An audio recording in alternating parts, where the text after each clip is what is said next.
Bonsoir à toutes, bonsoir à tous et bonsoir à vous deux. Bonsoir. Salomé De Waals, je prononce bien De Waals? De Waals, c'est pas parfait. De Vals par hasard? Non, non, De Waals, c'est parfait. Ouais, je suis sûr qu'en France ils disent De Vals, non? Ils disent De Vels beaucoup. Ah ouais, Ouais. ils sont compliqués. Mais je les reprends à chaque fois, c'est important pour moi. On les reprend tous les deux. Moi, Ouais. ils disent Vald et De Vals. Ah ouais, De Vals. Misha Wald. Bon. On est belges. Oui, allez, Misha Wald, on est ravis de vous avoir et surtout ravis pour ce film qui est sorti hier, L'île de la Demoiselle. Alors je disais qu'il est sorti au cinéma, il fait chaud dehors, il fait frais dans les cinémas, faut peut-être le rappeler. Non mais Non, ça c'est paraît ça. bête, mais voilà, parfois on cherche un endroit pour aller. Donc tant qu'à faire, après on se fait un très très bon film, L'île de la Demoiselle. On va en parler. Avant ça, 3 petites questions. C'est une tradition dans ces émissions. Vous répondez un peu du tac au tac. Hein. Ça On va essayer. Vous êtes prêts? On va essayer. Vous êtes prête, Salomé? Je suis prête. Si vous étiez, Salomé, un endroit sur la Terre, vous seriez où? Ouh là là, un endroit sur la Terre, une ville ou n'importe où? N'importe quoi. Je dirais le salon de ma grand-mère. D'accord, mais enfin pourquoi? Parce que beaucoup d'amour, beaucoup de joie, on y mange bien, on s'y sent en sécurité. Le salon de ma grand-mère, Oh, c'est Micheline. mignon. Je t'embrasse, Micheline. Ouais, d'accord. Un endroit sur la Terre? Moi, une île déserte mais tropicale. Ah, mais pas l'île d'Ouessant, par hasard. Non, pas l'île de Trop Ouessant. froid. Non, trop froid. Ouais, ouais. Donc une île tropicale, avec un palmier, tout ça, quoi. Ouais, j'ai une marrant. passion pour les îles désertes. Quand je suis sur une plage d'une déserte, je m'imagine en seul survivant d'une catastrophe. D'accord, Robinson. Et Robinson, ouais, j'ai un petit complexe de Robinson. Allez, si vous étiez un film, une référence de film, donc un film qui vous a donné envie de faire du cinéma, par exemple. Toi d'abord, toi d'abord. Ouais. Tu veux dire la leçon de Bah, piano? non, je devais dire peut-être une fois en Amérique, qui Ah était, Wow. ouais, qui est peut-être. J'adore la leçon de piano, mais peut-être une fois en Amérique, ça m'a marqué plus tôt et Ouais. c'est un film que j'ai rêvé refaire. C'est énorme, il faut le voir et le revoir. Ouais. Bon, vous Moi, avez je trouvé? dirais un film de Wes Anderson, Grand Budapest Hotel, parce Ah ouais. que c'est mes premières claques au cinéma, parce que c'est très esthétique, parce que c'est beau, parce que ça joue. Donc je dirais ça. Bon, ah ben, J'irais on prend bien ça. dans ce film, je trouve. C'est vrai? Ouais. Waouh, c'est vrai. un beau compliment, Michel. Allez, faudra lui envoyer un petit Un mail. petit mot, ouais. Dernière question, attention, elle est un peu abstraite. Si vous étiez un rêve. Oula. Ouais. Voilà, là, Ouah, moi, ça m'angoisse quand carbe- c'est pas contrôlé, ça m'angoisse quand... Non, si j'étais un rêve... Ouais. Vous voyez les rêves quand on fait des petites siestes comme ça et qui sont un peu mélangés entre réalité et rêve, je serais là-dedans. D'accord. Le petit rêve. Voilà, mais certainement pas le cauchemar. En tout cas, un Non, petit bah, ça, rêve oui. joyeux, doux, qui fait revivre des gens qu'on a perdus et D'accord. qu'on aime très fort, par exemple. Ok. Et Micha? Moi, je me souviens plus d'aucun rêve que j'ai fait. Par contre, je fais beaucoup de cauchemars pour le moment. C'est étrange. Hein. Le monde va tellement bien. Bah, Ouais, un rêve je sais pas, un truc de sérénité, me retrouver dans une bambouserie avec du vent dans les bambous, quelque chose c'est marrant, parce qu'on d'apaisant. tourne un peu autour des îles désertes toujours. C'est votre truc. Hein. J'ai besoin d'un truc apaisant et sans trop d'humain, parce que pour l'instant, je Ouais, suis un peu désespéré de la race humaine. Donc, voilà. Je comprends. On vous comprend. Allez, on va parler de l'île de la Demoiselle qui est sortie hier au cinéma et vous êtes les invités de LCR ce soir.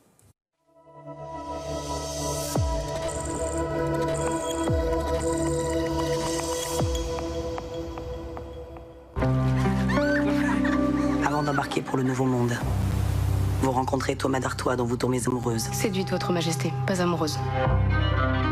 La demoiselle Marguerite de la Roque est accusée d'avoir souillé l'honneur du vice-roi du Canada à qui elle était promise. Sa grossesse adultérine est un péché punissable de mort. Marguerite porte mon enfant. Il est hors de question que vous l'abandonniez ainsi. Ce misérable a choisi son sort, cette île sera son tombeau. Marguerite, faites-moi confiance, s'il vous plaît. Je veux pas de cet enfant. Thomas m'a forcé. Nous vivons dans le vice. Jamais je me marierai avec vous. C'est la seule solution pour que Dieu nous vienne en aide. Aide-moi à terminer le radeau. Si vous m'époussez, je vous aiderai.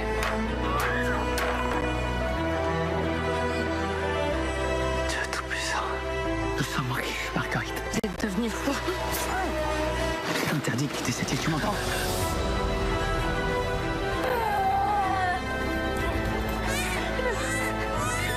Regarde-moi, Thomas. Je partirai d'ici, même si tu me brises les 2 bras et les 2 jambes.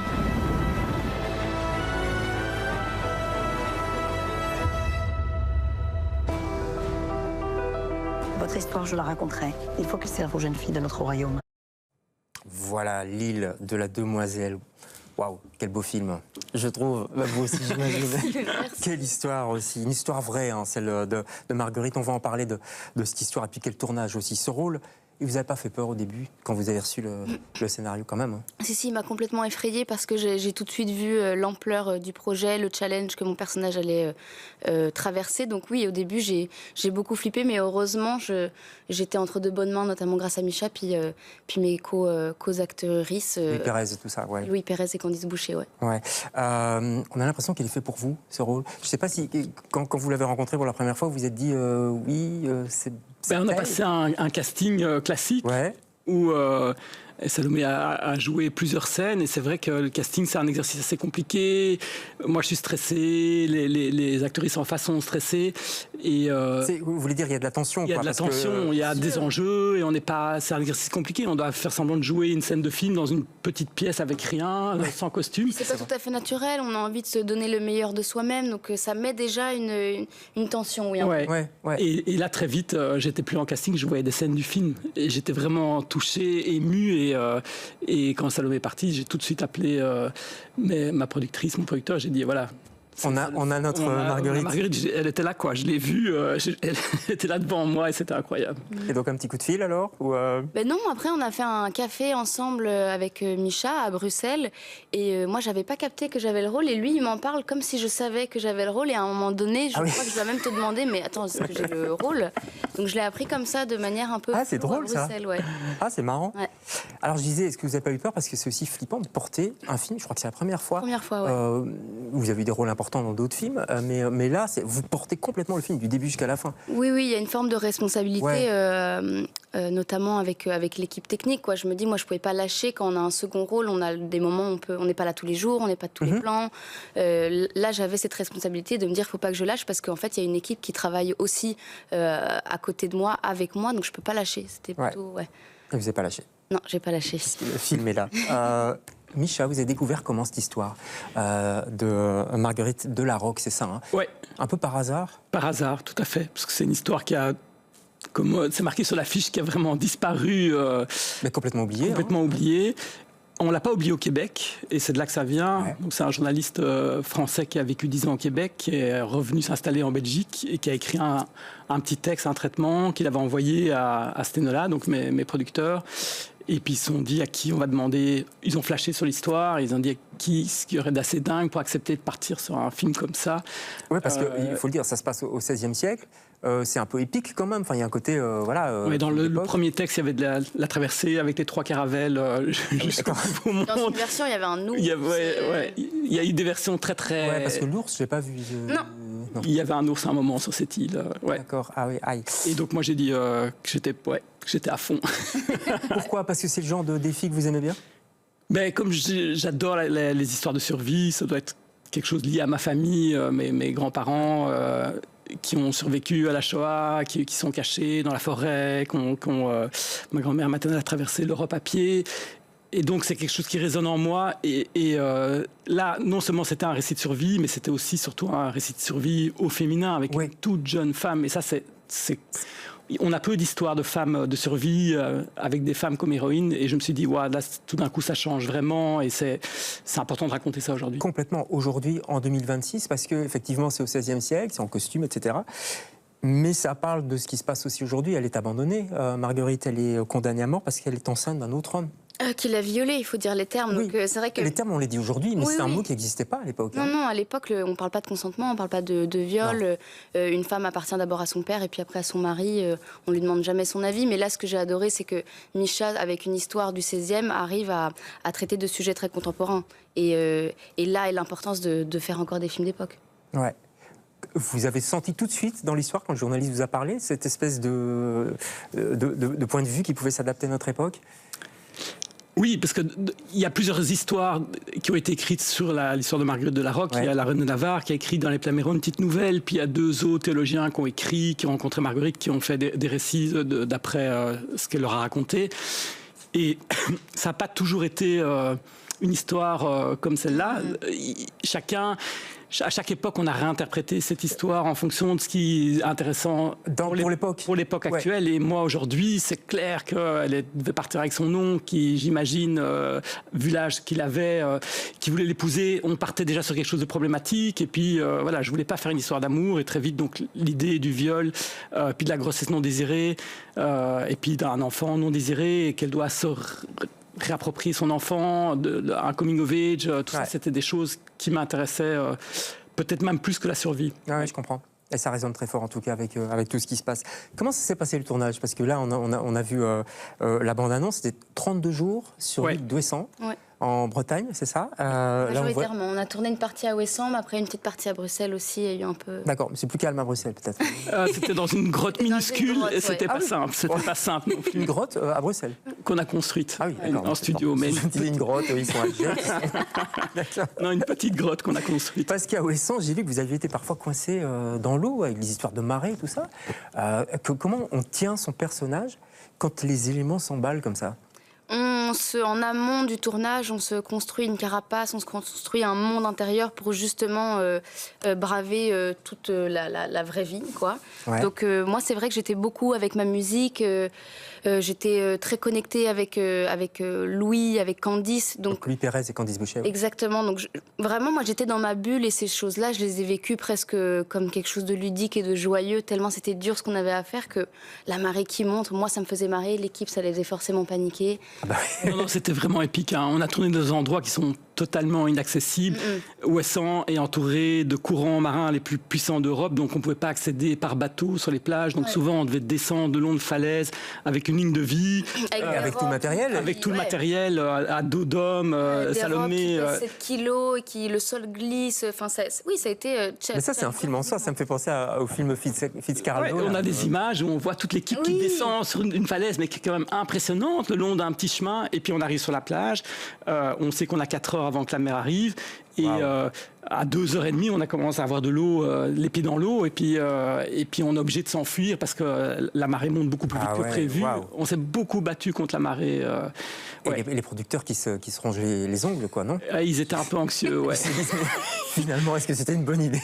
Souvent, ils me disaient, attention, on n'est pas très loin de Los Mancha, il faudrait un tout petit grain de sable pour que tout déraille. C'est un film qui n'a pas pu se faire. En même temps, quel privilège dans nos métiers d'avoir accès à ce genre de choses. Ouais. Enfin, quand je tourne, j'essaie de me rappeler ce genre de choses. C'est un grand privilège. Dans une interview, il y aura un avant et un après. C'est un film qui me marque dans ma filmographie. Oui. Qui me marque déjà de manière très concrète parce que c'est un premier rôle, c'est la première fois, mais aussi par l'aventure, parce que j'ai énormément appris, parce que j'ai rencontré Micha. Enfin, c'est un film qui a été très important pour moi et qui l'est encore maintenant. Ouais.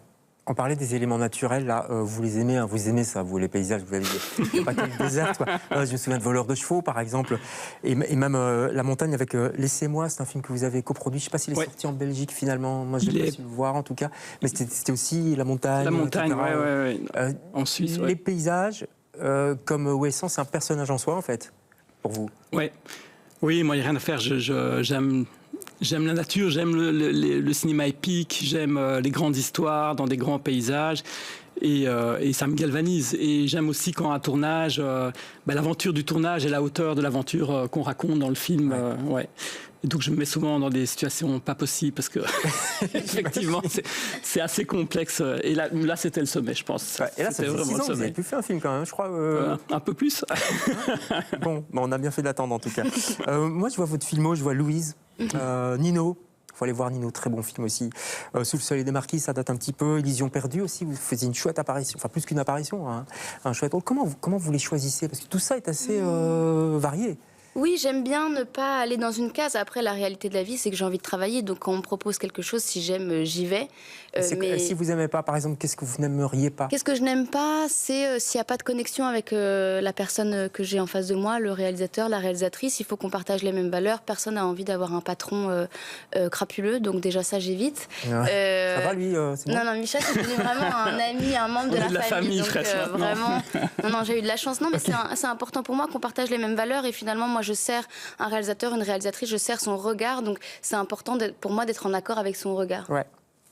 Vous avez souffert déjà d'un mauvais regard de réalisateur dans votre carrière? Oui, je pense, mais c'est jamais, c'est pas manichéen, c'est pas des grands méchants et puis des très grands gentils non plus. C'est juste de me rendre compte que je suis pas d'accord avec la manière dont le film est fabriqué. Je suis pas d'accord avec finalement mais ce qu'on on peut raconte. le dire ça maintenant, parce que pendant longtemps les actrices pouvaient pas le dire. On peut dire non, cette scène je veux pas, je suis pas d'accord. Oui, mais après ça se fait en amont. J'ai l'impression que maintenant, en tout cas moi, comment ça se passe, c'est qu'on fait des lectures ensemble en équipe, et c'est le lieu parfait pour dire ah ça je le sens pas, et puis d'avoir une discussion.